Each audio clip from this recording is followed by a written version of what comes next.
بالکل she is like younger sister to me, چھوٹی بہن ہے. اور یہ جو ٹرولرز ہیں اللہ ان کو جزا دے، اللہ ان کو ہدایت دے. ان کو تھوڑی سی شرم اور حیا بھی آنی چاہیے کہ جو فیکٹس کو ڈسٹارٹ کرتے ہیں یا اس طرح جو مینیپولیشن کر کے اس طرح کی حرکتیں کرتے ہیں، it is absolutely nothing but the character that they show. اپنا کردار جو ہے وہ واضح کرتے ہیں.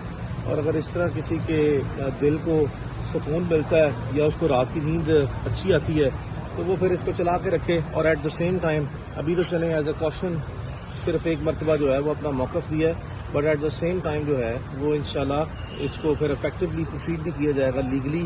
اور پھر ان لوگوں کی جو چیخیں ہیں آپ کو آسمان پہ وہ نظر بھی آئیں گی اگر میں نے ان کے خلاف لیگلی پروسیڈ کیا تو. اچھا سر، یہ بتائیے گا کہ صنم جاوید کو بولنے سے جو ہے وہ منع کر دیا گیا ہے، تو آج کی اس حوالے سے کچھ کہیں گے جج صاحب سے؟ میں آپ کو بڑی امپورٹنٹ جو ہے وہ بات بتاؤں، یہ آپ کا بڑا اچھا سوال ہے. یاد رکھیے گا کہ جو اس طرح کی نوعیت کے مقدمات عدالت میں آتے ہیں، عدالتیں فریقین کو، کسی ایک فریق کو نہیں، فریقین کو یہ ہمیشہ ایڈوائز کرتی ہیں، سجیشن دیتی ہیں یا کوشن کرتی ہیں کہ کبھی بھی جو پینڈنسی آف دا پروسیڈنگ ہے، یعنی کہ جو عدالتی کارروائی ہے، اس پہ کوئی یہ نہ سمجھے کہ اثر انداز ہونے کے لیے کوئی بیان بازی کی جا رہی ہے. تو یہ ایک کامن ٹریڈیشن ہے اور ایک کامن نارم ہے جس کی بیسس پہ جو ہے وہ اس طرح کی ڈائریکشن آتی ہے، کوئی اسپیشل چیز نہیں ہے.